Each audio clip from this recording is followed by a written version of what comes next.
Have you ever wondered what sparks a global conflict? What series of events could possibly trigger a war that involves over 30 nations, causes the death of millions, and reshapes the political map of the world? Today, we delve into the complex and interconnected causes of the Great War, also known as World War I. It all begins in the late 19th century.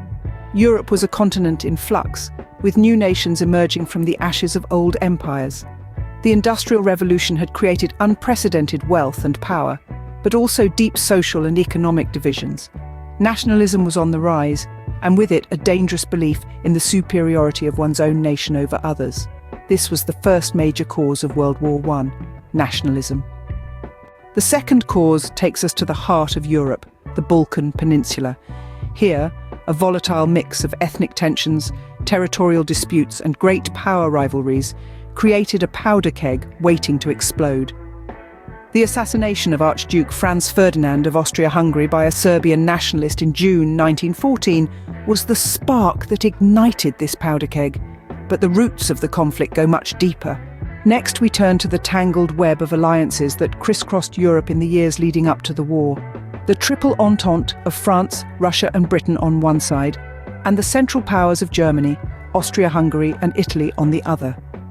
These alliances, intended to maintain a balance of power, instead created a domino effect. When one nation went to war, its allies were compelled to follow. The fourth cause was the arms race that gripped Europe in the early 20th century. Industrialization had led to new weapons of unprecedented destructive power. Fear and suspicion drove a cycle of escalation, with each nation striving to outdo the others in military might. Finally, we must consider the role of imperialism.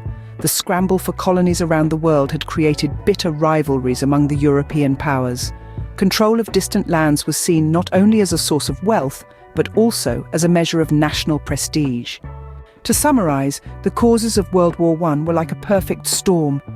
A potent mix of nationalism, ethnic tensions in the Balkans, a complex system of alliances, an arms race, and imperial ambition. Each of these factors played a part in the slide towards war. None of them alone could have caused such a catastrophic conflict, but together, they created a situation in which war, once unthinkable, became inevitable. In the end, the Great War was a tragic demonstration of how the ambitions and fears of nations can spiral out of control. The world was changed forever by World War I, and understanding its causes helps us to better understand the world we live in today.